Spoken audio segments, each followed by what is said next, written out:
पूरब से जब सूरज निकले सिंदूरी घन छाए, पवन के पग में नूपुर बाजे मयूर मन मेरा गाए, मन मेरा गाए।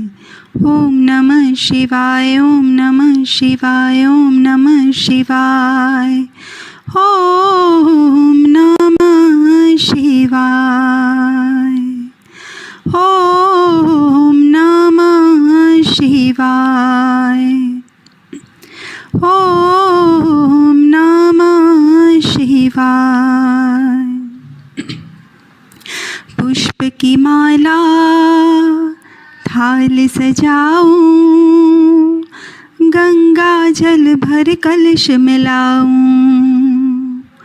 नौ ज्योति से दीप जलाऊं, चरणों में नित शीश झुकाऊं, भाव विभोर हो के भक्ति में रोम रोम रंग जाए, मन मेरा गाए।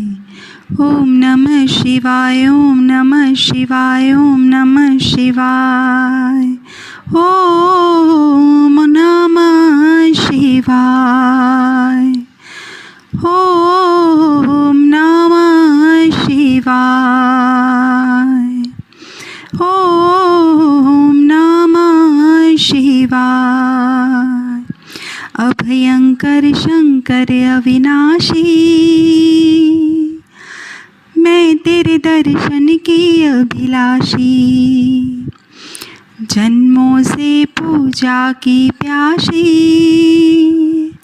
मुझ पे करना कृपा जराशी। तेरे सिवा मेरे प्राणों को और कोई ना भाए, मन मेरा गाए। ओम नमः शिवाय, ओम नमः शिवाय, ओम नमः शिवाय, ओम नमः शिवाय, ओम नमः शिवाय। जय शिव शंकर। आशुतोष शशांक शेखर चंद्रमौली दिगंबरा, कोटि कोटि प्रणाम शंभो, कोटि नमन दिगंबरा। निर्विकार ओंकार अविनाशी, तुम्ही देवाधिदेव, जगत सर्जक प्रलय करता, शिवं सत्यम सुंदरा। निरंकार स्वरूप कालेश्वर महायोगी सदा, दयानिधि दानीश्वराजे, जटाधर अभयंकरा। आशुतोष शशांक शेखर चंद्रमौली चिदंबरा, कोटि कोटि प्रणाम शंभो, कोटि नमन दिगंबरा। शूलपाणि त्रिशूलधारी, औगणी बागंबरे, महेश त्रिलोचनाय, विश्वनाथ विश्वंभरा। आशुतोष शशांक शेखर चंद्रमौली चिदंबरा, कोटि कोटि प्रणाम शंभो, कोटि नमन दिगंबरा। नाथ नागेश्वर हरो हर पाप शाप विशापतम, महादेव महान भोले, सदा शिव शिव शंकरा। आशुतोष शशांक शेखर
शिवसङ्कल्पमस्तु येन कर्माण्यपसो मनीषिणो जगने कृण्वन्ति वेदथे क्षुधिराः जलपूर्वं जक्षमन्तः प्रजानान्तन्मे मनः शिवसङ्कल्पमस्तु।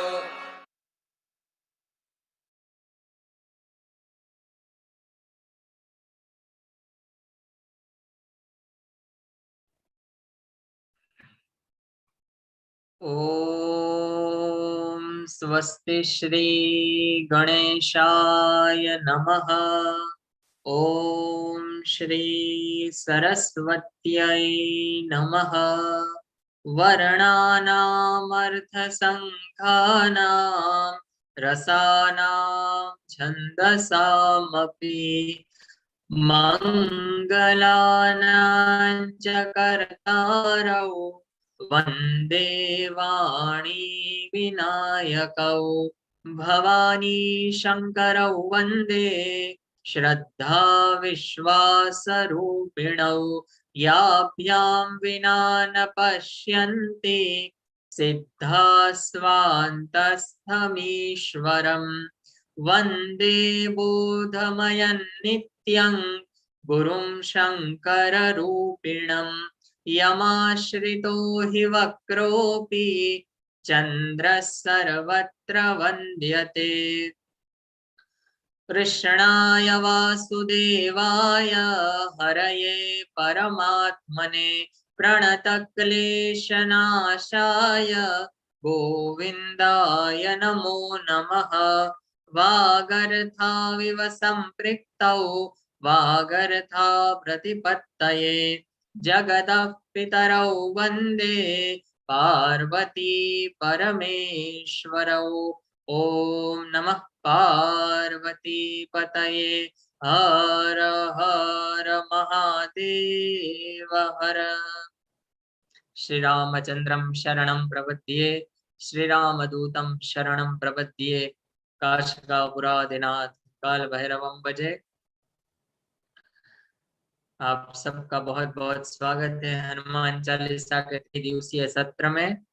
आप सबको बहुत बहुत बधाई, आप सबको प्रेम प्रणाम, सबको जय श्री कृष्ण, जय सिया राम, हरिओम।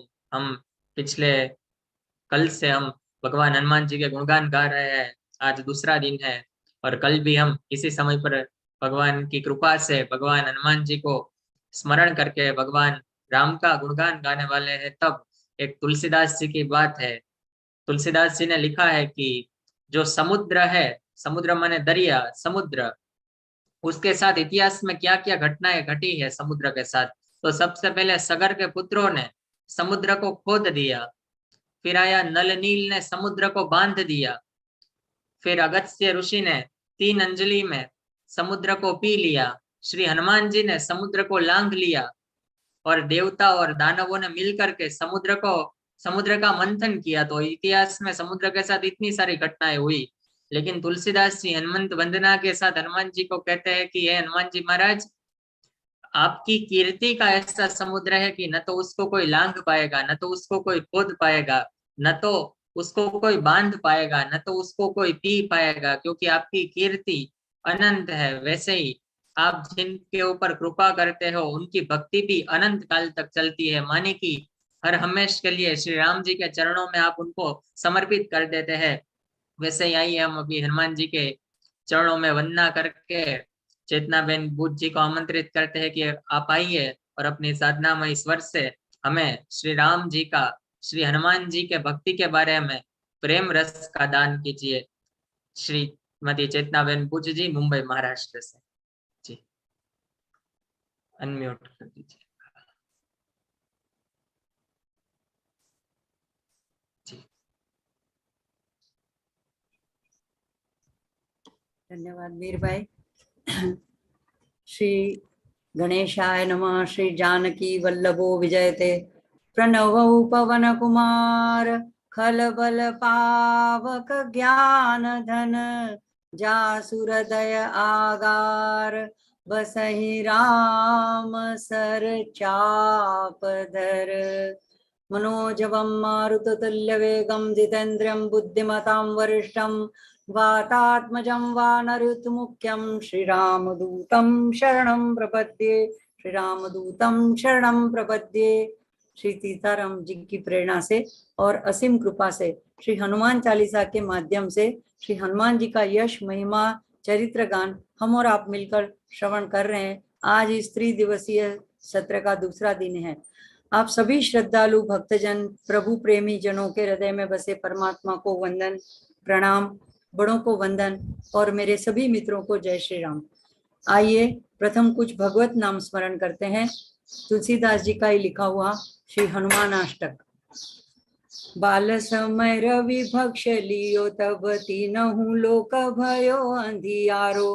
ताहि सो त्रास भयो जग को यह संकट काहू सो जात न टारो। देवनानी करी विनती तब छांडी दियो रवि कष्ट निवारो। को नहीं जानत है जग में कपि संकट मोचन नाम तिहारो। संकट मोचन नाम तिहारो। बाली की त्रास कपिस बसे गिरि जात महाप्रभु पंथ निहारो। चौकी महामुनि साप दियो तब चाहिए कौन विचार विचारो। के द्विज रूप लिवाय महाप्रभु सो तुम दास के शोक निवारो। को नहीं जानत है जग में कपि संकट मोचन नाम तिहारो। संकट मोचन नाम तिहारो। अंगद के संग लेन गए सिय खोज कपिस बैन उचारो। जीवत न बची हो हम सोजू बिना सुधी लाए यहाँ पगुधारो। हेरी के तट सिंधु सबे तब लाय सीधा सुधी प्राण उबारो। को नहीं जानत है जग में कपि संकट मोचन नाम तिहारो। संकट मोचन नाम तिहारो। रावण त्रास दई सिय को सब राक्षसी सो कही शोक निवारो। ताहि समय हनुमान महाप्रभु जाय महा रजनीचर मारो। चाहत सिय शोक सो आगे सुदय प्रभु मुद्रिका शोक निवारो। को नहीं जानत है जग में कपि संकट मोचन नाम तिहारो। संकट मोचन नाम तिहारो। बान लग्यो उर लक्ष्मण के तब प्राण तजे सुत रावण मारो। ले गृह वैद्य सुषेण समेत तब गिरि द्रोण सुबीर उपारो। आनी सजीवन हाथ दई तब लक्ष्मण के तुम प्राण उबारो। को नहीं जानत है जग में कपि संकट मोचन नाम तिहारो। रावण युद्ध अजान कियो तब नाग की पास सब सिर डारो। श्री रघुनाथ समेत सबे दल मोह भयो यह संकट भारो। आनी खगेश तबे हनुमान जु बंधन काटी श्रुतास निवारो। को नहीं जानत है जग में कपि संकट मोचन नाम तिहारो। संकट मोचन नाम तिहारो। बंधु समेत जब अहि रावण लय रघुनाथ पताल सिधारो। देवी ही पूजी बलि विधि सो बलि देऊ सब मिली मंत्र विचारो जाय सहाय भयो तब ही अहि रावण सैन्य समेत संहारो को नहीं जानत है जग में कपि संकट मोचन नाम तिहारो संकट मोचन नाम तिहारो काज किए बड़ देवन के तुम वीर महाप्रभु देखी विचारो कौन सो संकट मोर गरीब को जो तुम सो नहीं जात है टारो बेगी हरो हनुमान महाप्रभु जो कछु संकट होय हमारो को नहीं जानत है जग में कपि संकट मोचन नाम तिहारो संकट मोचन नाम तिहारो लाल देह लाली लसे अरुधरि लाल लंगूर वज्र देह दानव दलन जय जय जय कपिसूर सियावर रामचंद्र की जय श्री कष्टभंजन देव की जय। इसमें जो आखिरी 8वीं पंक्ति है मुझे अत्यंत प्रिय है। तुलसीदास जी कहते हैं, हे प्रभु, हे हनुमान जी, आपने देवों के और राम जी के सबके बड़े बड़े कार्य सफल किए, तो इस पर जरा विचार कीजिए कि मेरे जैसे छोटे दीन गरीब का ऐसा कौन सा संकट है जो आप टाल नहीं सकते। यानी कि आप टाल ही सकते हो, और कभी कभी तो हमें पता भी नहीं होता है कि हम पर कौन कौन से संकट आन पड़े। तो तुलसीदास जी क्या कहते हैं, अब आप देर ना करें, बेगी जल्दी से हरण करो। किस संकट का? तो कहते हैं जो कछु संकट हो हमारो, मुझे पता भी नहीं है, लेकिन वो आने वाला जो भी संकट हो जिसको मैं जानता भी नहीं हूँ, सभी संकट को आप हर लो। अलग अलग बता नहीं सकता, जो भी संकट है उन सभी का हरण कीजिए। साथ में याद दिलाते हैं कि कौन नहीं जानता है प्रभु आपका बिरुद, कौन नहीं जानता है कि जग में आपका नाम संकट मोचन है, यानी आपका यह बिरुद है, तो उसे आप सत्य कीजिए। इसी प्रार्थना के साथ आज का सत्र हम आरंभ करते हैं। कल जहां रुके थे वहीं से आज आगे आप गान श्रवण करते हैं। बुद्धिहीन तनु जानिके सुमिरो पवन कुमार, बल बुद्धि विद्या देहु मोहि हरहु कलेश विकार। तो यहाँ पे हनुमान जी से प्रार्थना करते हैं कि बुद्धिमता का प्रसंग तो हमने कल देख लिया। तुलसीदास जी 3 चीजें मांगते हैं भगवान से। बुद्धि, क्यों बुद्धि मांगते हैं? तो बुद्धिमताम वरिष्ठम, आप बुद्धि के भंडार हो। और कल हमने प्रसंग देखा कि भगवान किस बुद्धि युक्ति से अपने भक्त को बचा लेते हैं, अभय दान दे देते हैं। तो इस बुद्धि को मांगते हैं। दूसरा कहते हैं कि बल भी चाहिए प्रभु। अब बल क्यों मांगते हैं? तो प्रभु का कार्य सेवा करना हो तो बल की शक्ति की जरूरत पड़ती है। स्वामी रामदास जो भी हो चुके हैं, शिवाजी के गुरु थे, वो भी इसी बात को समर्थन करते हैं कि मनुष्य का स्वस्थ शरीर हो तभी उसका स्वस्थ मन रह सकता है। तो शरीर के स्वास्थ्य पे वो जोर देते हैं। उन्होंने 11 जगह पे अलग अलग हनुमान जी के मंदिरों की महाराष्ट्र में स्थापना की है। ऐसे ही विवेकानंद जी का भी यही मत था कि हमारा स्वस्थ शरीर होना चाहिए, बलशाली होने चाहिए हम। तो बलहीन व्यक्ति प्रभु कार्य चाहे तो भी नहीं कर पाएगा। तो गीता में भी आया है, बलम बलवताम चाहम कामराग विवर्जितम। तो भगवान बल को अपनी विभूति बताते हैं। बलशाली बलवान लोगों का बल जो कामना और आसक्ति से रहित है, यानी जो इस बल का प्रयोग अपनी निजी किसी स्वार्थ के लिए, कामना के लिए नहीं प्रयोग करता है, बल्कि प्रभु कार्य में, सेवा में लगाता है, वह बल सामर्थ्य मैं ही हूँ। और हनुमान जी अतुलित बलधामम, अब ये बल के भंडार है जिनकी तुलना नहीं की जा सकती, अतुलित। तो पुराने जमाने में क्या था, अभी ये हॉर्स पावर चला है, पुराने जमाने में हॉर्स पावर नहीं था। हाथी के बल से बल का माप निकालते थे। तो भीम की भुजाओं में भी ऐसा ही 1000 हाथियों का बल था, और रावण की 20 भुजाओं में भी ऐसा ही बल था। लेकिन उसकी तुलना हनुमान जी के साथ तो करें तो वो तो बहुत कम था। हनुमान जी के शारीरिक बल को हम समझे एक माप से 1000 हाथी के बल के समान एक दिग्गज का बल, दिग्गज यानी एक दिशाओं के भी एक हाथी होते हैं, उसको दिग्गज कहते हैं। ऐसे 1000 दिग्गज के बल के समान इंद्र के एक ऐरावत का बल, ऐरावत जो हमारे पुराणों में वर्णित है 7 सूंडों वाला हाथी है, ऐसे 1000 ऐरावत हाथियों के बल के समान एक इंद्र का बल, और ऐसे 1000 इंद्र के बल के समान हनुमान जी की कनिष्ठिका यानी एक छोटी सी उंगली उस उंगली का बल। अब कल्पना कीजिए पूरे हनुमान जी जो भूधरा आकार समर भयंकर, ऐसा जिसका विशाल रूप है, ऐसे हनुमान जी की बलना कौन कर सकता है, बल की गणना? तो अतुलित बलधामम। और इसीलिए वो हमको बल का प्रदान कर सकते हैं। जिसके पास जो हो और वो अतुलित मात्रा में हो, अपूर्व मात्रा में हो, तो वही हमको वो प्रदान कर सकता है। इसीलिए हनुमान जी से तुलसीदास जी प्रार्थना करते हैं कि बल हमको दीजिए, हमको बुद्धि दीजिए, और साथ में तीसरा कहते हैं विद्या। विद्यावान विद्यावान कौन है? तो हनुमान जी विद्या के भंडार है। उनके गुरु थे सूर्य नारायण। अब इसकी भी कथा जानने जैसी है। हनुमान जी ने तो जन्म लेती छलांग लगा दी और सूर्य को फल, मधुर फल समझ के उसको निगल गए। तो सोचो सूर्य कितना बड़ा, कितना तेजस्वी, और पृथ्वी से कितनी दूरी पर। अब ये जन्म लेते ही इतना पराक्रम कर सकते हैं। यही हनुमान जी जब बड़े हुए तो सूर्य जी के पास ही, सूर्य नारायण के पास ही विद्या लेने के लिए चले गए।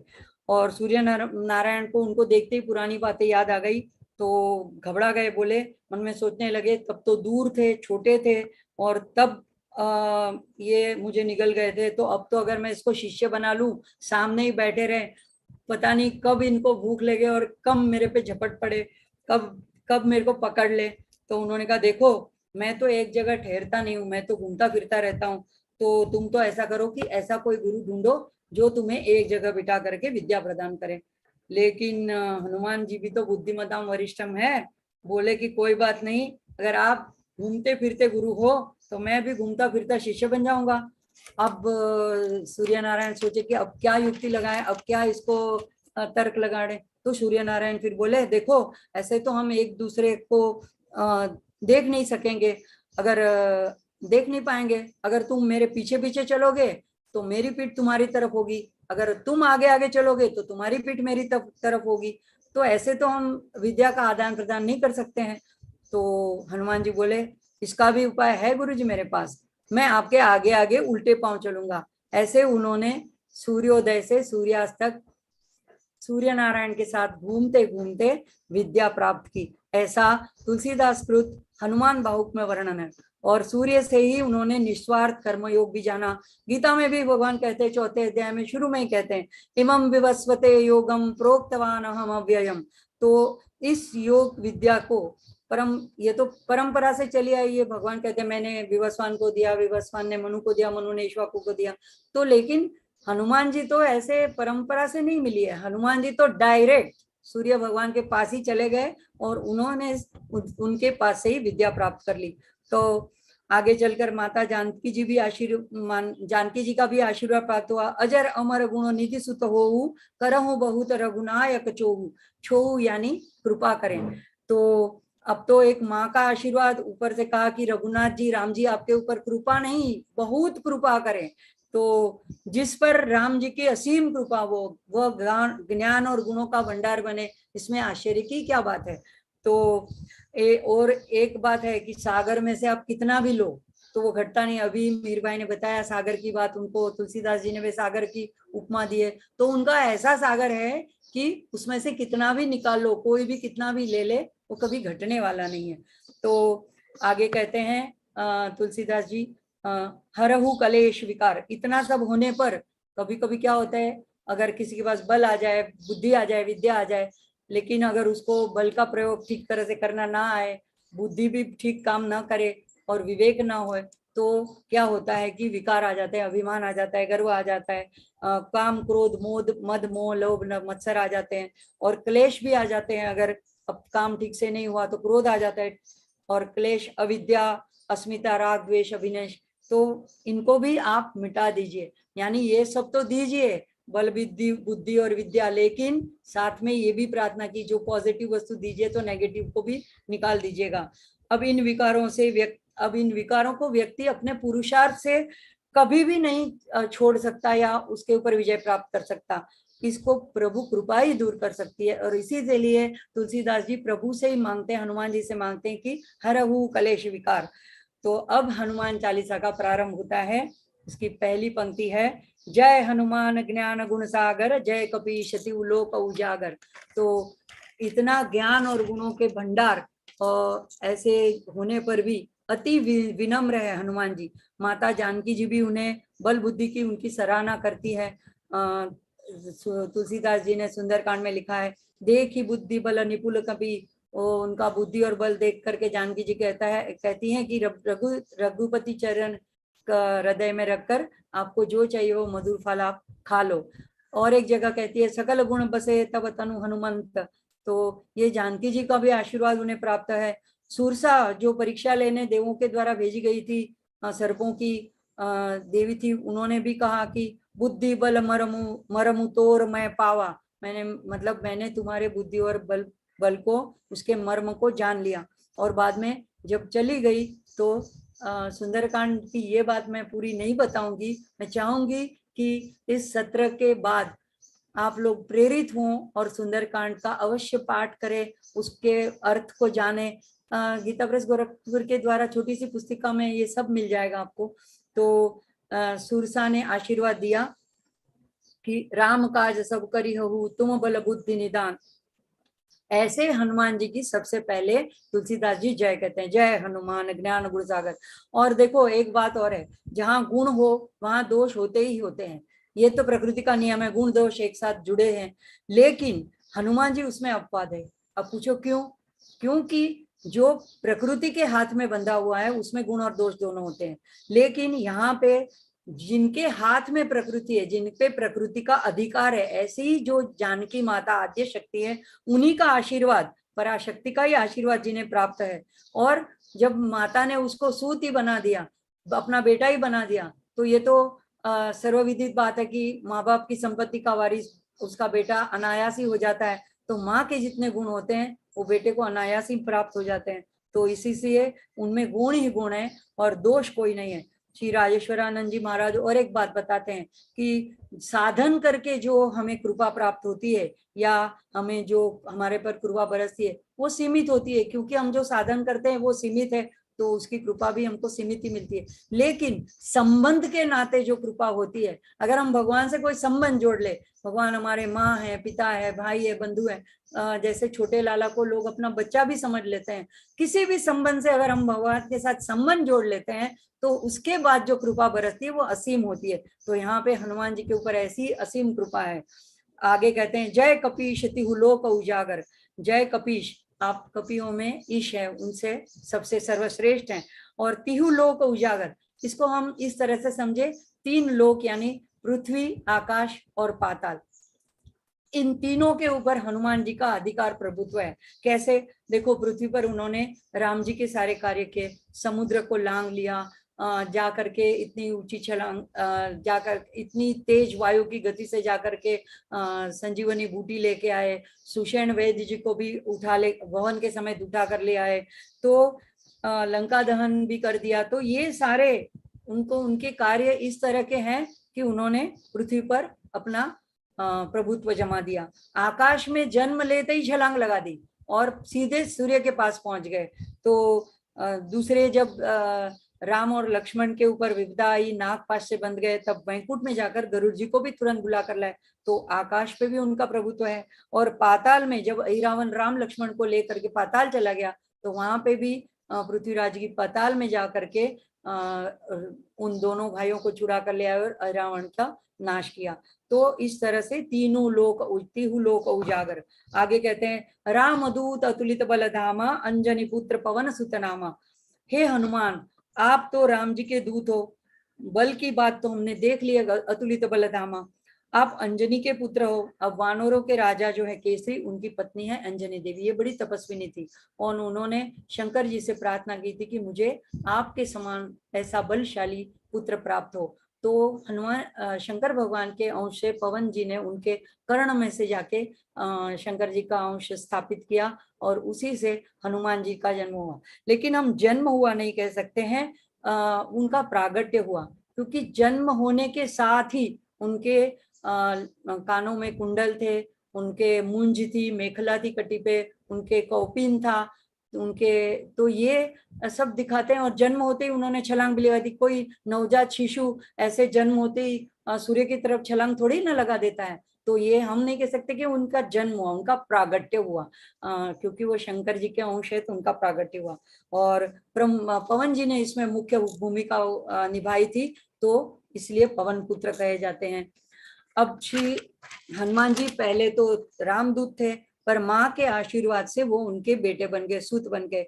अब जब हनुमान जी लंका से लौटे और जानकी जी की सारी बातें राम जी को बताई, तब राम जी बातें सुन के इतने द्रवित हो गए, तो उन्होंने हनुमान जी के पराक्रम की सराहना करते हुए कहा, सुन सूत। देखो यहाँ पे पहले जानकी मैया जी ने भी उनको सूत कहा, और यहाँ पे प्रभु ने भी उनको अपना बेटा बना लिया। सुन सुत तो ही उरिन मैं नाई, मैं तुम्हारे उपकार का बदला चुका नहीं सकता, मैं उरुण नहीं हूँ, मैं तुम्हारे ऋण में बंधा हुआ हूँ। तो यहाँ अब प्रभु ने उन्हें सूत बना दिया। और प्रभु के वचन को सुनकर हनुमान जी ने क्या कहा, अगर भगवान ऐसे कोई शाबाशी दे दे, हम तो कोई फूले ना समय, देखो भगवान ने भी हमारी प्रशंसा कर ली, भगवान ने हमने भगवान को ऋणी बना दिया। लेकिन हनुमान जी क्या कर रहे हैं, तो उनके चरणों में बैठकर उनका मुख निहार रहे हैं। अब बार बार प्रभु उन्हें उठाना चाहे, पर वे उठ ही नहीं रहे। प्रभु की कृपा की वर्षा में प्रेम मगन हो गए हैं, और क्या बोलते हैं, बोले, सुन प्रभु बिलो के मुख गात हर्षि हनुमंत, चरण परयु प्रेमा कुल त्राहि त्राहि भगवंत। अब यहाँ त्राहि त्राहि यानी हे प्रभु मेरी रक्षा कीजिए, रक्षा कीजिए। तो रक्षा करने वाली तो कोई बात ही नहीं थी, तो त्राहि त्राहि क्यों कहा। अब इसको एक प्रसंग से समझे। एक बार नारद जी, बड़ा परिचित प्रसंग है, लेकिन यहाँ पे ये इसकी उपयुक्तता है, तो हम शॉर्ट में समझेंगे इसको। एक बार नारद जी बैठकर प्रभु का ध्यान कर रहे थे, तो कामदेव उन्हें परास्त करना चाहा, पर उसकी एक न चली। तब कामदेव हार गए और नारद जी की प्रशंसा करने लगे। तब कामदेव नारद जी की प्रशंसा करने लगे, और जब व्यक्ति अपनी प्रशंसा अपने कानों से सुनता है ना, तो अभिमान से फूला ही नहीं समाता। तो नारद ने सोचा, शंकर जी ने भी तो काम को हराया, पर उसे तो भस्म ही कर डाला, लेकिन मैंने तो क्रोध भी नहीं किया और भस्म भी नहीं किया और जीत लिया, तो बस चले यह बात बताने कैलाश शंकर जी के पास, शिव जी के पास। कथा बड़ी प्रसिद्ध है। शिव जी बोले, हमें सुनाई तो ठीक है, पर और किसी से यह बात नहीं कहना, खास करके विष्णु जी से। लेकिन नारद तो गर्व से चूर, उन्होंने सोचा मैंने काम को जीत लिया, देखो इस बात से शिव जी जलते हैं, और तभी सभी को बताने से मना कर रहे हैं। सीधे पहुंचे वैकुंठ। जो देखो, जब किसी को कोई चीज करने को मना करो ना, उसको वही करने को पहले मन करता है, क्यों मना किया, अब तो मैं करके रहूंगा। पहले वैकुंठ पहुंचे। विष्णु जी तो सर्वज्ञ थे, पहले ही सब बात जानते थे। अब देखते ही पहचान गए कि अब वो पहले वाले नारद नहीं, पहले तो भक्त थे, आके चरणों में बैठते थे, प्रणाम करते थे। और इस बार तो जैसे ही नारद जी आए, प्रभु मुस्कुराए और उनको स्वागत करके अपने पास बिठा दिया। अब देखो इस बात का नारद जी ने क्या अर्थघटन किया। नारद जी समझ गए कि उनको पक्का विश्वास हो गया कि अब मैं इनके समकक्ष हूँ, तभी तो इन्होंने मुझे पास में बिठा दिया, अब मुझे उनको प्रणाम करने की जरूरत नहीं है। नारद ने अपनी सारी विजय कथा यानी काम कथा प्रभु को सुना दी। प्रभु ने सोचा ये मेरा परम भक्त है, इसका इलाज करना पड़ेगा। तो जैसे नारद लौटे, भगवान ने माया से रास्ते में एक सुंदर नगर का निर्माण किया। उस नगर के राजा अपनी पुत्री विश्वमोहिनी, उसका स्वयंवर रचाने जा रहे थे। सारा आयोजन हो चुका था। नारद जी पहुंचे तो राजा ने सत्कार किया और कहा कि देखो मेरी बेटी का हाथ देकर बताओ इसके भाग्य में कौन सा वर लिखा है। तो नारद जी ने जैसे ही विश्वमोहिनी का हाथ अपने हाथ में लिया तो उस पर मोहित हो गए। उन्होंने देखा कि हाथ की रेखाएं बता रही है कि इसका जो वर होगा उसमें नारायण के गुण होंगे। अब नारद ने सोचा मैं भी तो प्रभु का समकक्ष हो गया हूँ, तो मैं भी इसके साथ विवाह करने योग्य हूँ। अब जो कमी सिर्फ है तो एक रूप की, तो सीधे पहुंचे वैकुंठ प्रभु के पास और प्रार्थना की कि मुझे सुंदर हरि आप जैसा रूप दे दो, हरि जैसा रूप दीजिए। प्रभु समझ गए अब समय आ गया है इलाज करने का। तो उन्होंने सोचा कुछ भी हो तो ये मेरा भक्त है, इसका हित करना मेरी जिम्मेवारी है। अब हरि के दो अर्थ होते हैं, प्रभु और बंदर। प्रभु ने उन्हें बंदर का रूप दे दिया, लेकिन यह बात नारद जी को पता नहीं चली। अब उधर शंकर जी ने अपने दो गणों को नारद जी के पीछे छोड़ रखे थे और कि पता करो ये नारद जी कहाँ जाते हैं, क्या करते हैं और मुझे खबर करते रहो। अब शिव जी के गणों ने सारी बात शंकर जी को बता दी। अब शिव जी के गण तो ये उनका बंदर का रूप देख पाते थे और वो हंसने लगे। नारद ने पूछा तो बोले नहीं नहीं, आपका इंदर इतना सुंदर रूप देखकर हम खुश हो रहे हैं।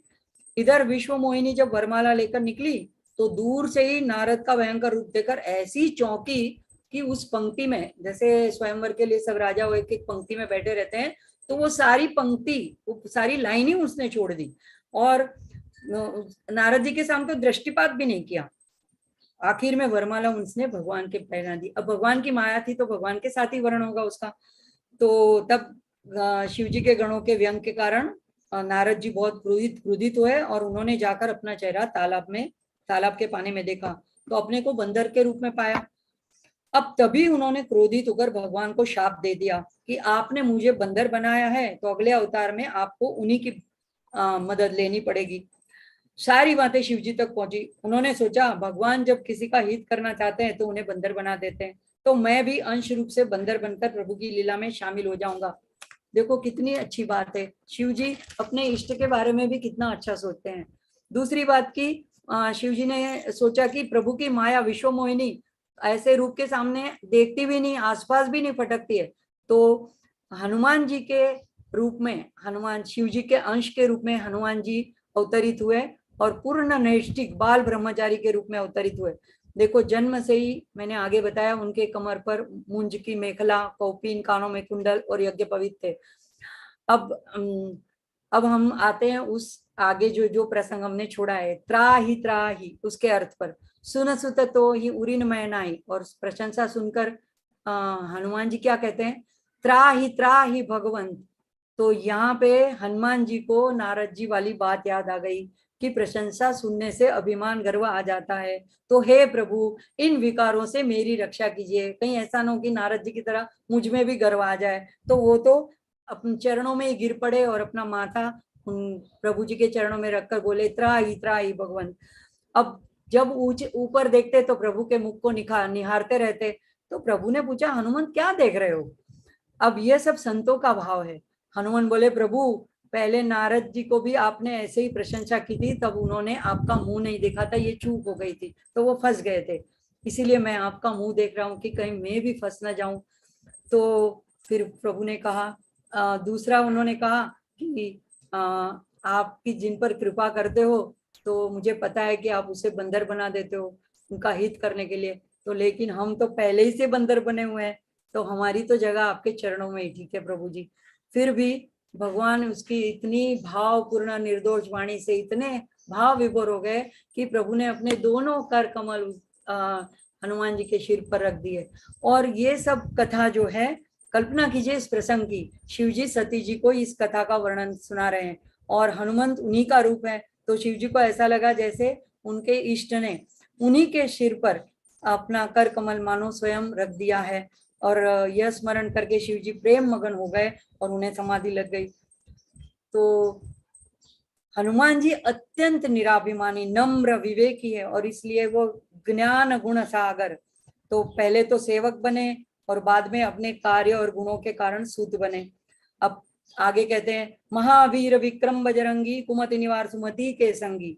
राम जी के लिए तो मानस में संबोधन है वीर, पर हनुमान जी के लिए तुलसीदास जी ने कहा महावीर, तो महादेव के अंश है इसलिए महावीर, उनके समान कोई वीर नहीं है। देखिए अर्जुन की बात अगर हम कहें कि वहाँ वो बहुत वीर था, पराक्रमी था, तो लेकिन जब श्री कृष्ण अपने स्वधाम चले गए, उसके बाद जब स्त्रियां और बच्चे बचे हुए थे उनको लेकर के वो जा रहे थे, तब वो युद्ध में काबू से हार गए थे। तो कहते हैं कि काबे अर्जुन लूटियो वही धनुष वही बाण।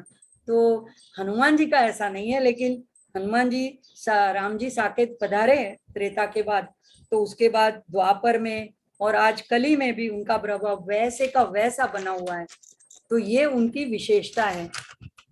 और महावीर विक्रम बजरंगी, बजरंगी से संकेत है कि भद्र के समान रंग, तभी तो कोई अस्त्र शस्त्र उनके ऊपर प्रहार करने से असर नहीं करता। अभी महावीर होते हुए भी वीरता के साथ उनमें क्षमा भी है और नम्रता भी है। मेघनाद ने जब ब्रह्मास्त्र चलाया तो जरूरी नहीं था कि वो बंध जाए, ब्रह्मास्त्र उनको कुछ नहीं करने वाला था, लेकिन ब्रह्मास्त्र की महिमा न घट जाए, इसलिए उसकी महिमा को रखते हुए, प्रणाम करते हुए वो बंध गए। तो उनको बंधन से भी कोई लज्जा नहीं है, उनको तो एक ही उद्देश्य है, बस राम जी का काज करना। और उसके लिए वो कभी छोटे बन जाते हैं, कभी बड़े बन जाते हैं, कभी बन जाते हैं। और लंका नगरी के लोगों ने जब वो बंध गए थे और उनको उनकी पूंछ को जलाया जा रहा था तो घसीट के ले जा रहे थे, कोई लातों के प्रहार कर रहे थे, सब कुछ उन्होंने सह लिया। लेकिन उनका उद्देश्य एक ही था कि सब पूरे नगर का मुआयना करके सारा भेद जान ले। कुमति निवार सुमति के संगी, ऐसे हे बजरंगी हमारी कुमति को दूर कीजिए और सुमति का संग कर दीजिए। अब विभीषण भी रावण से यही कहता है, सुमति कुमति सबके उर रही, नाथ पुराण निगम असक है। और आगे कहते हैं, जहां सुमति तह संपत्ति नाना, जहां कुमति तह विपत्ति निदाना। तो अब आप कहोगे कि हनुमान जी लंका में गए तो उन्हें तो सुमति होते हुए भी कितनी विपत्तियों का सामना करना पड़ा, लेकिन इसका जवाब भी, उत्तर भी हनुमान जी के पास है। कहाँ हनुमंत विपत्ति सब प्रभु सोई, जब तब सुमिरन भजन न होई। तो क्या कहते हैं हनुमान जी कि हमने इससे क्या सीख लेनी है कि विपत्ति चाहे कितनी भी आए, पर भगवान का स्मरण भजन अगर ना छूटे तो वो विपत्ति नहीं रहती है। और जब हमें कोई राम का कार्य आरंभ उन्होंने जब किया तो उनके हृदय में हमेशा उन्होंने राम जी का स्मरण करते हुए किया, हर्षित होकर किया। देखो, हर्ष उत्साह से काम करना ये सात्विक भाव है। तो वो यही काज मोहि हर्ष विशेषी, यह कई नाई सबिन कहूँ माता, चले हर्षी हिय धरी रघुनाथा, हिय धरी रघुनाथा।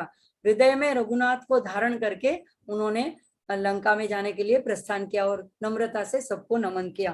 फिर और आगे आता है, बार बार रघुवीर संबारी, तर के पवन तनय बल भारी। जब पर्वत के ऊपर से छलांग लगाई तो भी बार बार रघुवीर को संभारा, यानी कि स्मरण किया।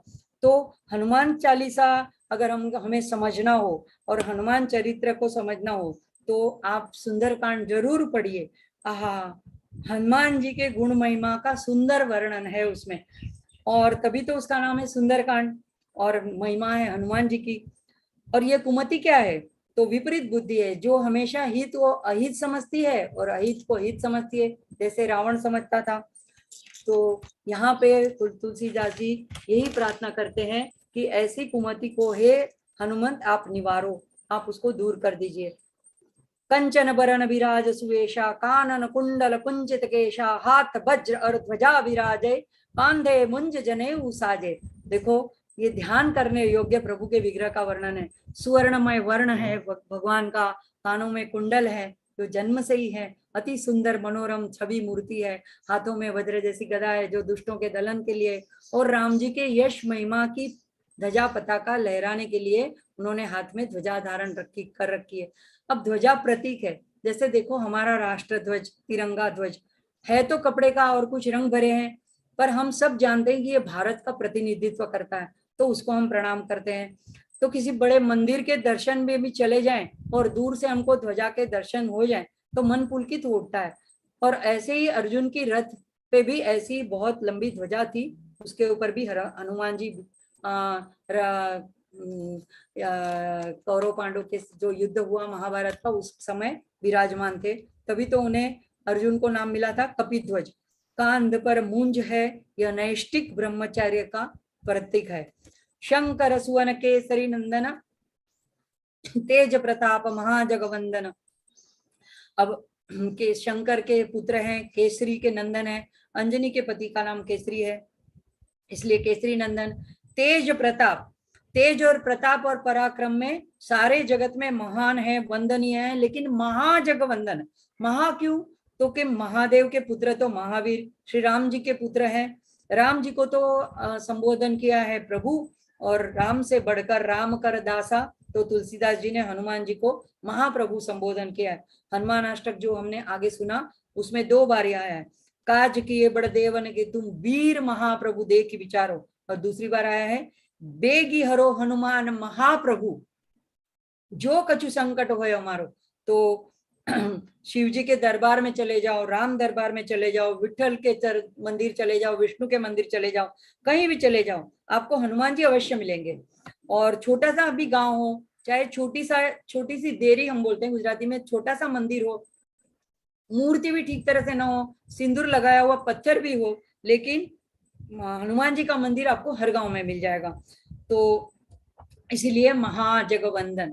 और हनुमान जी भी क्या कहते हैं अपने बारे में कि मैं जब देह रूप से देखता हूं तो मैं सेवक, आप स्वामी हो प्रभु, और जब मैं जीव रूप से देखता हूं तो मैं जीव और आप शिव हो, और जब आत्मा रूप से देखता हूँ, आत्मा भाव से देखता हूँ तो आप और मैं दोनों एक है, हम में कोई फर्क नहीं। तो यही हमारा भारतीय अद्वैत तत्व ज्ञान है। आगे कहते हैं विद्यावान गुणी अति चातुर, राम काज करिबे को आतुर। राजेश्वरानंद जी महाराज बताते हैं विद्यावान और विद्वान में क्या अंतर है, तो कहते हैं बड़ा अंतर है। ऐसे तो रावण भी बड़ा महाज्ञानी था, 4 वेद 6 शास्त्र सबका उसको ज्ञान था, सबका ज्ञाता था, लेकिन वो विद्वान था, विद्यावान नहीं था। तो इन दोनों में क्या फर्क होता है? जो विद्वान होता है उसको विद्या का अहंकार आ जाता है, जैसे रावण को। तो यहाँ पे उन्होंने रावण की और हनुमान जी की तुलना की है कि रावण तो अपशब्द कहता है, हनुमान जी को अधम कहता है, खल कहता है, लेकिन सामने हनुमान जी फिर भी उसे प्रभु स्वामी संबोधन करते हैं। इसके लिए आपको सुंदरकांड जरूर पढ़ना चाहिए, उसी में ये सारा वृत्तांत आया हुआ है। तब हमको आश्चर्य होता है कि कैसे हनुमान जी रावण जैसे को प्रभु और स्वामी कहे, राम जी को कहे तब तो ठीक है, लेकिन उनकी दृष्टि में सब जो थे, वो अगर गाली देने वाला भी है तो उसके हृदय में भी राम बसे हुए हैं, तो वो सब में राम का दर्शन करते हैं। और इसीलिए तो तुलसीदास जी भी कहते हैं सिया राम मैं सब जग जानी, करऊं प्रणाम जोड़ी जुग पानी।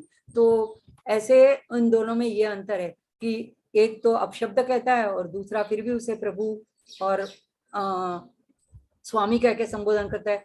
दूसरा और एक है कि कौन विद्वान है, तो विद्वान ये भी है कि तर्क वितर्क करके अपनी विद्या का अहंकार रख करके दूसरों की शांति का हरण करता है, कर लेता है। यहाँ पे सीता माता शांति का प्रतीक है और रावण ने उसको हरण कर लिया है। अच्छा, तो विद्यावान क्या करते हैं? ये दूसरों की खोई हुई शांति को लौटा लाते हैं, तो ये विद्यावान है। और उनमें नम्रता होती है, सरलता होती है। विद्या विनय न शोभते और सा विद्या या विमुक्त। तो कैसे नम्र होते हैं? तो कहते हैं कि जैसे जल के भरे बादल होते हैं, वो झुके हुए होते हैं, भरे हुए होते हैं इसलिए झुके हुए होते हैं। जैसे आम का लगे हुए फल के पेड़ होते हैं, वो भरे होते हैं तो फल से झुके हुए होते हैं। इसी तरह से विद्यावान लोग होते हैं, जो विद्या से भरे हुए होते हैं, वो नम्र होते हैं, झुके हुए होते हैं। अब ये सारे गुण हैं हनुमान जी में। और अति चातुर, तो चातुरी की तो मैं क्या बात आपको सुनाऊं, आप खुद ही पढ़ लीजिए, रामचरितमानस का अभ्यास कर लीजिए या सुंदरकांड ही पढ़ लीजिए। एक दो बात बताती हूँ यहाँ पे कि जब उन्होंने जब लंका में प्रवेश किया और सीता माता को मुद्रिका देने के लिए जब अशोक वाटिका में गए, तो छोटा सा रूप लेकर छुप गए ऊपर पत्तों के बीच। जब देखा कि सीता मैया बहुत अभी परेशान है और बहुत दुखी हो रही है, तो उनका दुख दूर करने के लिए उनको क्या सूझा? सबसे पहले उन्होंने मुद्रिका डाल दी। अब राम नाम वाली मुद्रिका देख करके तो एक सीता मैया को हर्ष हुआ, तो उसके बाद में भी सोच में पड़ गई कि ये पता नहीं माया से बनी हो, पता नहीं राम तो अजय है, उनकी मुद्रिका कहाँ से किसके पास आई। तब उन्होंने राम कथा कहनी शुरू कर दी। तो ये उनकी चतुराई है, किस तरह से दूसरों के दुख दर्द को हरण कर लेते हैं, उसका दुख दूर कर देते हैं। दूसरा क्या चतुराई की कि देखो, जब उनको पकड़ के सभा में रावण ने कहा कि अब इसको खत्म कर देते हैं, इसका वध कर देते हैं, और विभीषण ने मना किया कि दूत को मारना ये नीति विरुद्ध है। तो रावण ने कहा ठीक है चलो नहीं मारते हैं, लेकिन अंग भंग तो कर ही देते हैं। अब हनुमान जी को मन में घबरा है कि कहीं इनको सुपर्णखा की याद आ गई और कहीं मेरा नाक कान काट ले। तो उन्होंने क्या किया, अपनी पूंछ को दोनों हाथ से पकड़ के सहराने लगे, मुंह पे लगाने लगे। तो रावण ने देखा कि हाँ देखो, इसको पूंछ पर बड़ी ममता है, चलो पूंछ को ही जला देते हैं। ये पूंछ कटा जाएगा ना तो अपने आप समझ में आ जाएगा उसको सारी बात। तो ये निर्देश तो हनुमान जी का था कि ये पूंछ को आग लगाए, लेकिन फिर उसके बाद में देखो, घी भी उनका, तेल भी उनका, लंका वालों का, रावण का, हाँ कपड़े भी उन्हीं के, और आग भी उन्होंने लगाई और जली भी लंकाई। तो ये उनकी चतुराई थी। ऐसे ही राम काज करी बेको आतुर, राम काज उनके लिए प्रमुख मुख्य बात है। अपनी हार जीत उनके लिए कोई मायने नहीं रखती है, इसीलिए तो वो ब्रह्मास्त्र से भी बन गए थे। और हमेशा देखो कैसे राम, बाकी सब योगासन में एक एक नाम है ना, उसमें एक आसन है वीरासन। वीरासन कैसे होता है, एक पैर तो मुड़ा है लेकिन एक पैर तत्पर है। जैसे स्पोर्ट्स में वो 1 2 3 सीटी बजाने के लिए कैसे तत्पर खिलाड़ी रहते हैं, तो हनुमान जी ऐसे वीरासन में तत्पर रहते हैं। राम जी का हुक्म हुआ नहीं कि उन्होंने, आज्ञा हुई नहीं कि उन्होंने वो काम कर देना है, तो ऐसे तत्पर रहते हैं। और कितने कितने काज के सारे वर्णन हमने हनुमान अष्टक में देख लिए। सभी काज राम के उन्होंने तत्परता से कर दिए। प्रभु चरित्र सुनी बेको रसिया, राम लखन सीता मन बसिया। और जहां जहां राम कथा हो रही हो, हनुमान जी अगणित रूप लेकर अवश्य ही पहुंच जाते हैं। ये उनकी विशेषता है। ऐसा ये बात नहीं है कि अभी हम तो 2 जगह कथा होती है तो सोचते हैं यहाँ जाऊं कि वहां जाऊं, तो उनको ये ऐसा सोचना ही पड़ता है। इसी से ये सिद्ध होता है कि वो सर्व समर्थ है।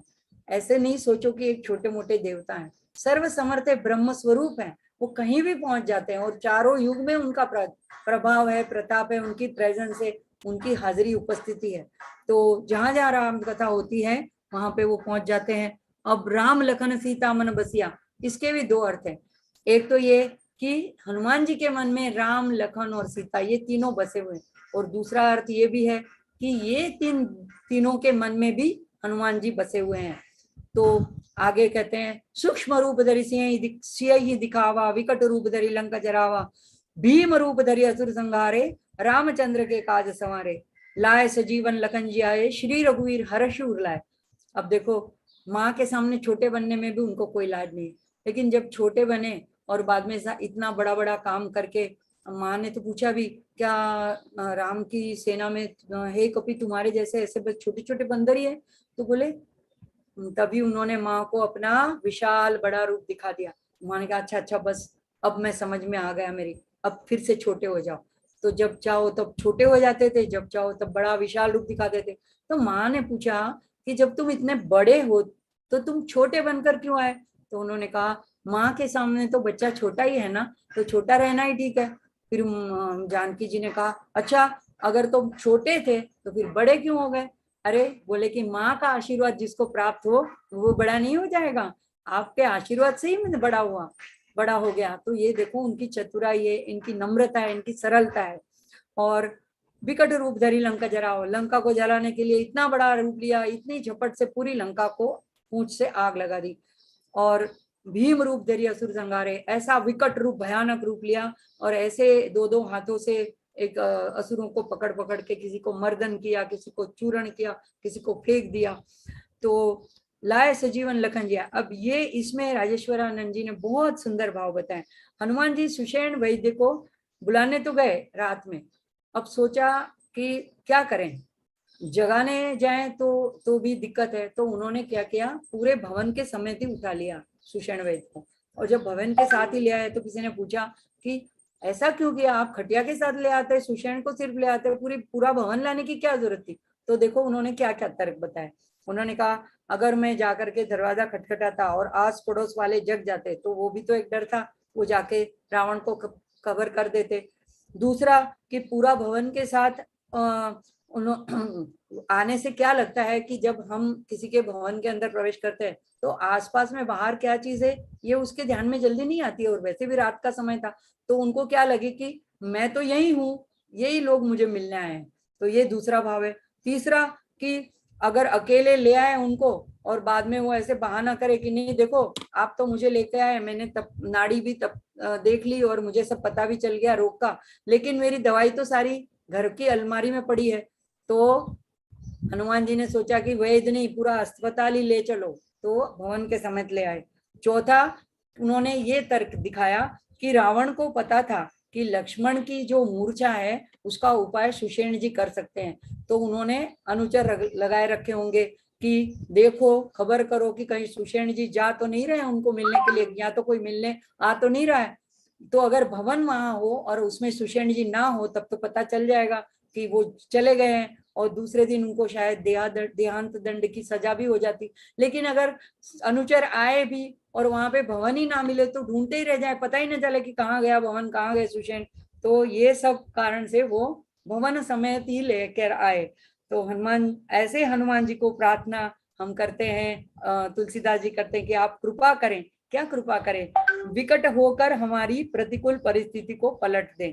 दूसरा भाव यह है कि लक्ष्मण यह है वो लक्ष्य का प्रतीक है, और लक्ष्य की ओर जब बढ़ते हैं हम, और कोई लक्ष्य की ओर आगे बढ़ता है तो क्या होता है, उसको विकार तो बीच में आ जाते हैं, तो मूर्छित तो कर सकते हैं लेकिन मिटा नहीं पाते हैं। और जब लक्ष्मण जी मूर्छित हुए तो सबसे पहले हनुमान जी ने देखा, तो हनुमान जी ने क्या किया, अपनी गोद में उठा लिया। अच्छा, उठा लेने के बाद क्या किया, राम जी की गोद में डाल दिया। तो यहाँ पे एक अच्छा संकेत मिलता है कि जो संत और सदगुरु होते हैं वो उनके साथ जो जुड़ जाते हैं उनको वो भगवान की गोद में डाल देते हैं, भगवान के साथ मिला देते हैं, भगवान के साथ जोड़ देते हैं। उसके बाद आता है रघुपति किन्नी बहुत बड़ाई तुम मम प्रिय भरत सम भाई। अब लाए सजीवन लखन जी आए के बाद तुरंत ये पंक्ति आती है, इसमें भी बड़ा मार्मिक अर्थ है। तो श्री राजेश्वरानंद जी बताते हैं कि हनुमान जी जब संजीवनी लेने गए तो उनको बूटी का पता नहीं चला और इसलिए उन्होंने पूरा पहाड़ ही उठा लिया। अब लेकिन जब ये पहाड़ लेकर के अयोध्या नगरी के ऊपर से गुजर रहे थे तो भरत जी ने सोचा ये कोई मायावी राक्षस है और पता नहीं राम को मारने जा रहा है, तो उन्होंने बिना फन का एक बाण मारा। तो हनुमान जी धड़ाम से धरती पर गिर पड़े, मूर्छित हो गए, राम राम बोलते हुए मूर्छित हो गए। अब तब भरत जी के ध्यान में आया कि ये तो कोई राम भक्त है और उन्होंने अपने भूल का पछतावा हुआ। उसके बाद जब हनुमान जी ने सारा किस्सा सुनाया तो उन्हें भरत जी ने उन्हें गले लगा लिया। अब गले लगा लिया तो भरत जी को ऐसा लगा कि जैसे वो राम जी से मिल रहे हो। और यहाँ पे जब बाद में भरत जी ने अपने बाण पे चढ़ा के उनको लंका पे भेज दिया और वहां पे सारा इलाज वगैरह हो गया तो राम जी को सारा किस्सा सुनाया, तो बाद में राम जी इतने इस बात से द्रवित हो गए कि तुमने मेरे प्रिय भाई को जीवत दान दे दिया, तो उनको गले लगा लिया हनुमान जी को। और जैसे ही गले लगाया, हर बार पहले जब गले लगाते थे तो राम जी को ऐसा लगता था कि मैं अपने ही गले मिल रहा हूँ, क्योंकि भक्त के हृदय में भी राम ही होते हैं, हनुमान जी के हृदय में राम बसे थे। लेकिन आज उनको कुछ अलग अनुभव हुआ, तो उनको लगा जैसे मैं भरत जी से मिल रहा हूँ। तो उन्होंने हनुमान जी से इसके बारे में पूछा कि मुझे आज क्यों ऐसा लग रहा है कि मैं भरत जी से मिल रहा हूँ, क्या तुम उनसे मिल चुके हो, क्या उनके मिलके आए हो? तभी हनुमान जी ने सारा किस्सा सुना दिया। तो देखो, भरत जी जब हनुमान जी से मिलते हैं तो उनको लगता है कि मैं राम जी से मिल रहा हूँ, और राम जी जब हनुमान जी से मिलते हैं तो उनको लगता है कि मैं भरत जी से मिल रहा हूँ। तो यही इन दोनों में एक रूपता है, और इसीलिए राम जी कहते हैं तुम मम प्रिय भरत सम भाई, तुमको देख के तुम मुझे इतने प्रिय हो, भरत के जैसे प्रिय हो। सहस बदन तुम रो यश गावे, अस कई श्रीपति कंठ लगावे। तो सहस बदन मतलब जिसके 1000 ऐसे मुख है, यानी कि यहाँ पे शेषनाग की बात है। तो शेषनाग जी भी यहाँ पे उनका यशगान करते हैं। क्यों? क्योंकि लक्ष्मण भी शेषावतार है, तो शेषनाग को लगा कि ये मेरे अंश को जीवतदान इन्होंने दिया है तो मुझे उनका यशगान करना चाहिए। अब श्रीपति यानी नारायण भी उनका यशगान करते हैं। आगे कहते हैं सनकादिक ब्रह्मादि मुनीषा नारद शारद सहित ईशा, यम कुबेर दिक्पाल जहाँ थे, कवि को विद कही सके कहाँ थे। तो ब्रह्मा जी भी उनका गुणगान करते हैं, क्योंकि ब्रह्मा जी को भी पता है कि मेरे ब्रह्मास्त्र की महिमा इन्होंने रख ली है, इसकी मर्यादा रख ली है, तो ब्रह्मा जी भी उनका गुणगान करते हैं। इसके बाद सारे देवता जो रावण ने अपने महल में, अपने राज्य में पकड़ के रखे, बंदी बना के रखे थे, उनको हनुमान जी ने छुड़ाया, तो सारे देवतागण भी उनके आभारी हैं, तो सभी उनका यशगान करते हैं। लेकिन ये बाकी सारे देवता भी करते हैं, लेकिन तुलसीदास जी कहते हैं कि क्या ये सभी कवि और पंडित होते हुए भी क्या आपकी महिमा का पूरी तरह वर्णन कर सकते हैं? यानी कि कोई नहीं कर सकता आपकी महिमा का वर्णन। तुम उपकार सुग्रीव ही किन्ना, राम मिलाए राजपद दिन्ना, तुमरो मंत्र विभीषण माना, लंकेश्वर भय सब जग जाना। तो सुग्रीव की कथा तो सबको पता है कि सीता की खोज में उन्होंने राम जी की मदद की और बाली को मारकर राम जी ने उन्हें राजपद दिलवाया। तो ये इसकी हम चर्चा नहीं करेंगे, लेकिन विभीषण की बात जरूर करेंगे। हनुमान जी जब विभीषण से मिले तब उन्होंने उन्हें समझाया, डांटा भी कि राम राम करते हो, राम का कार्य करने की हिम्मत नहीं रखते हो। तब विभीषण क्या बोले, अब मोए भा भरोसा हनुमंता, बिन हरि कृपा मिले नहीं संता। मतलब अब मुझे भरोसा आ गया। अब तक वो डर रहे थे रावण के भय से, तो देखो पहले वो जरा नीति की बात करते थे। आप सोचो जब हनुमान जी मिलकर लंका दहन करके चले गए, उसके बाद हनुमान जी की बातों को और पराक्रम को देखकर और उनकी कृपा से विभीषण में अब हिम्मत आ गई रावण का सामना करने की, और उनके सामने उसने जो उनको सच लगा वही उन्होंने बात बता दी। और उसके ऊपर उन्होंने जब चरण प्रहार किया तो उनको अपने भाई को छोड़ते हुए भी कोई अचकाट, कोई भी मतलब ऐसा नहीं लगा कि मैं अपने भाई को छोड़ के जा रहा हूँ, छोड़ दिया उन्होंने अपने भाई को। तो जब विभीषण श्री राम जी से मिलने आ रहे थे तब उन जिन भावों का तुलसीदास जी ने वर्णन किया है, वो तो आप पढ़ते ही बनता है, शब्द चित्र ही हमारी आंखों के सामने उन्होंने खड़ा कर दिया है। क्या कहते हैं विभीषण जी, जे पद जनक सुता उर्लाए, सीता जी ने जिन चरणों को अपने हृदय में रखा है, कपट कुरंग संग धर धाय, ऐसे जो कपट से जो मारीच हरिण बना था वो कुरंग के पीछे जो दौड़ रहे हैं वो उन चरणों को, यानी चरणों को अलग अलग उपमा दी गई है। हर उर सर सरोज पद जेऊ, हर यानी शंकर भगवान, शंकर भगवान के हृदय के सरोवर में जो कमल रूपी जो पद है अपने इष्ट के राम जी के, अहो भाग्य मैं देख यूं ते ही, आज मेरा अहो भाग्य है कि मैं जाकर उन पैरों को अपने आंखों से देख पाऊंगा। जिन पायन के पादुकनी, अब अच्छा पैर तो वो है, लेकिन देखो भरत जी की भी महानता बताते हैं कि जिन पायन के पादुकन ही भरुत रहे मन लाई, भरत जिन पादुका को रख करके जिन चरणों का चिंतन कर रहे हैं, ते पद आज बिलो कही हूं इन नयन ही अब जाए, उन चरणों को मैं आज अपनी खुद की आंखों से जा करके इस जन्म में देख पाऊंगा। ऐसा उनको बहुत अच्छा भाव आता है। और जब प्रभु के चरण देख लेते हैं, प्रभु की प्रेम की वर्षा में सराबोर हो जाते हैं, तो कुछ नहीं चाहते। अब उर कछु प्रथम वासना रही, प्रभु पद प्रीति सरित सो गई, कह देते हैं कि नहीं प्रभु को मुझे कुछ नहीं चाहिए, आपके प्रेम की सरिता में मेरी सब वासनाएं बहकर चली गई।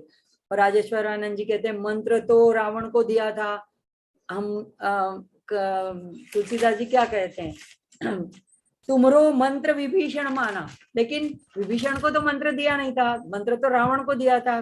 क्या मंत्र दिया था, रामचरण पंकज उदर धरऊ, लंका राज अचल तुम करो, लेकिन मंत्र उन्होंने नहीं माना, विभीषण ने मान लिया, सुन लिया, उसकी असर विभीषण पर हुई। जुग सहस्त्र जो जन पर भानु, लिल्योताई मधुर फल जानू, ये इसकी कथा तो हम जानते हैं, लेकिन इसका सांकेतिक अर्थ राजेश्वरानंद जी बताते हैं कि हनुमान जी का जब जन्म होता है तो उनको तुरंत भूख लगती है। उनको दो ही फलों की आशा होती है, एक तो ज्ञान का फल, एक तो भक्ति का फल। तो पहली बार जन्मते ही वो सूर्य को खाने चले, इसका बड़ा सांकेतिक अर्थ है। सूर्य को निगलने के लिए उन्होंने ऊंची छलांग भली आकाश में, तो ये आकाश कौन सा है, चिदाकाश, और ये फल कौन सा है, ज्ञान का फल, प्रकाश का फल। और जब ऐसे ज्ञान को पा लेता है आदमी, तो जब पाने के बाद में वो मौन हो जाता है, आत्मसात करने के बाद वो संतुष्ट होकर उसको कुछ बोलना सूझता नहीं है, तो ऐसे ही उन्होंने अपने मुंह में रख के मुंह बंद कर लिया। अब जब तक कोई ज्ञानी को कोई अधिकारी व्यक्ति आकर के पूछे नहीं, तब तक वो अपना ज्ञान बताता नहीं है। तो जब देव नानी करी बिनती तब छांड दी और अभी कष्ट निवारो, ऐसे ही देवों ने आके जब विनती की तभी उन्होंने सूर्य को छोड़ दिया। इसका भी सांकेतिक अर्थ क्या है कि ज्ञान को जब कोई अधिकारी व्यक्ति मिलता है तो मुक्त कर देते हैं, उसको प्रकाशित कर देते हैं, प्रकट कर देते हैं।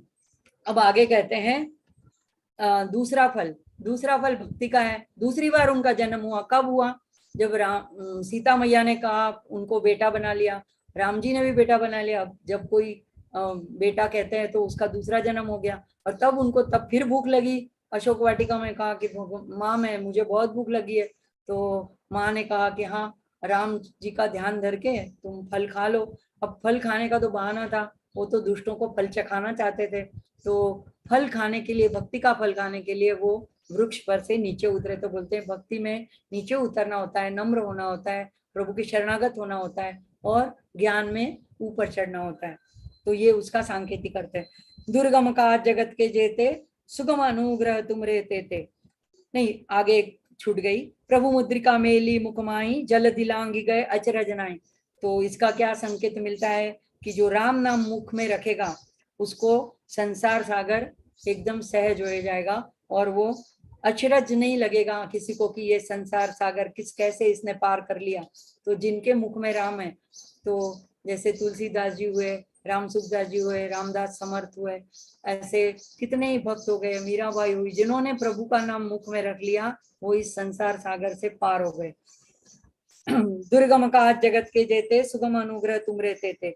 अब राम युद्ध जीते तो हनुमान जी के कारण, और अर्जुन भी युद्ध जीते तो हनुमान जी के कारण, क्योंकि उन्होंने भी जब कर्ण का बाण चलता था तो उसमें वो भी एक बड़ा वीर योद्धा था, तो अर्जुन का यह रथ चाहे कितना और पीछे चला जाता, लेकिन उसके ऊपर इतने वीर हनुमान जी मारुति बैठे थे, तब वो रथ संतुलित रहा। तो राजेश्वरानंद जी तो क्या कहते हैं, थोड़ा मजाक ही समझ लो या हनुमान जी की भक्ति के कारण कह रहे हैं, तो कहते हैं कि भगवान ने जो गीता सुनाई ना, वो अर्जुन के लिए थोड़ी ना सुनाई, हनुमान जी को सुनाना था उनको, तो अर्जुन के मुंह का तो सिर्फ बहाना था। अब जाम्बुवन जी क्या कहते हैं, कौन सो काज कठिन जग माही, जो नहीं होई तात तुम पाए। तो कहते हैं कि आपके लिए कोई काम करना कठिन है ही नहीं, लेकिन हम तो कहते हैं, तुलसीदास जी कहते हैं कठिन ही नहीं, दुर्गम भी हो तो भी हनुमान जी सुगम कर देते हैं। भक्त के कार्यों को हनुमान कृपा हमेशा सुगम बना देती है। अगर हनुमान जी राम जी का संकट दूर कर सकते हैं, तो हमारे संकट तो उसके सामने बड़े छोटे छोटे हैं, उसकी तो क्या बिसात है। तो हनुमान चालीसा ऐसा सरल सुगम साधन है, याद करते ही काम बन जाता है, इसलिए संकट मोचन नाम भी है। हनुमानाष्टक में भी तुलसीदास जी लिखते हैं, काज के बड़दे वन के तुम वीर महाप्रभु देखी विचारो, कौन सा संकट मोर गरीब को जो तुम सो नहीं जाते टारो, बेगी हरो हनुमान महाप्रभु जो कछु संकट होए हमारो। तो हनुमान जी को यही प्रार्थना हम भी करते हैं कि हमारे जो भी संकट हो, हे संकट मोचन हनुमान जी वो दूर करो, हे कष्टभंजन देव दूर करो। आज भी गुजरात राज्य में, सौराष्ट्र प्रदेश में बोटाद के पास सारंगपुर जगह है, वहां हनुमान जी कष्टभंजन देव के नाम से जागृत हैं। मैं जागृत इसलिए कह रही हूँ कि ये कोई पुरानी घटना नहीं है।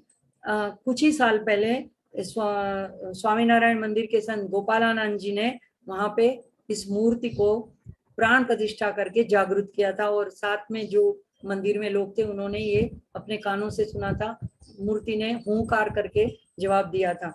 और आज भी अगर कोई वहां जाता है तो उसको भूत प्रेत की बाधा होती है तो मिट जाती है। मंदिर के गर्भगृह में एक पीतल का ढक्कन ढके हुए एक पाताल कुआं है, उसके जल छिड़कने से सबका देखा हुआ अनुभव है, आंखों से देखा हुआ कि भूत बाधा मिट जाती है, हट जाती है।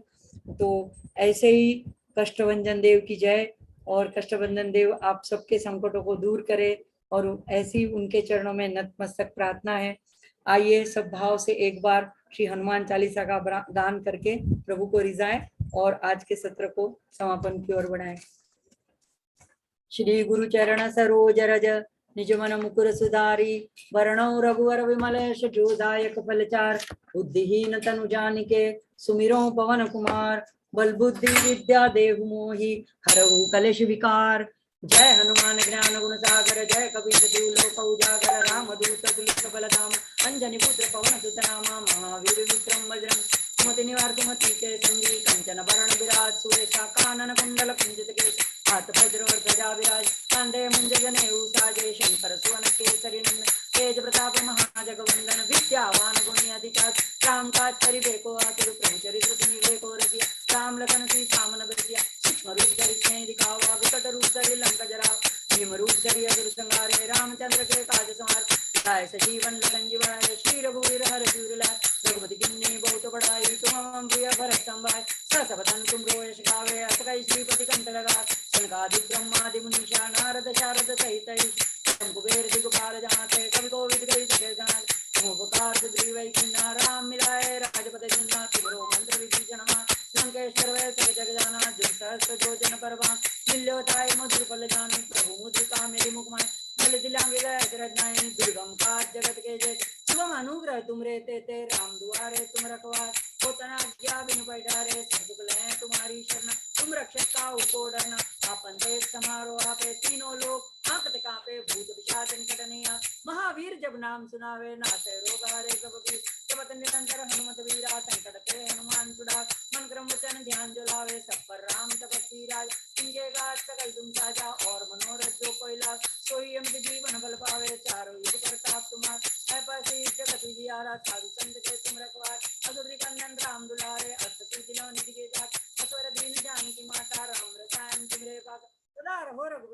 आशा तुमरे भजन राम को पावे, जन्म जन्म के दुख बिसरावे, अंत काल रघुवर पर जाई, जहाँ जन्म हरि भक्त गाई, और देवता चित्तन धरे, हनुमान से सर्व सुख करे, संकट कटे मिटे सब पीरा, जो सिमरे हनुमत बलबीरा, जय जय जय हनुमान गोसाई। कृपा करो गुरुदेव की नाय, जय शतबार पाठ करे कोई, छूटे बंदी मास कोई, जय पढ़े हनुमान चालीसा, हो सीते साखी गौरी सा, तुलसीदास सदा हरिचेरा, कीजे नाथ हृदय में डेरा, पवन तनय संकट हरन, मंगल मूर्ति रूप राम लखन सीता सहित, हृदय बसों रघुवीर सियावर रामचंद्र की जय, पवन सुत हनुमान की जय, उमापति महादेव की जय, बोलो भाई सब संतन की जय, अपने अपने गुरुदेव की जय, सब भक्तजनों की जय। जय श्री राम।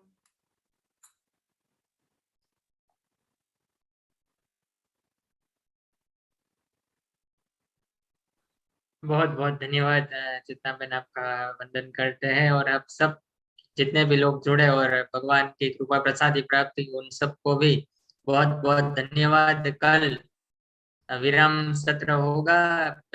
2 दिनों से तो हम भगवान हनुमान जी के गुणगान गा रहे हैं। कल हनुमान चालीसा का विराम होगा। आप सब अवश्य जुड़िएगा 3:15 बजे दोपहर को। कल फिर से मिलेंगे।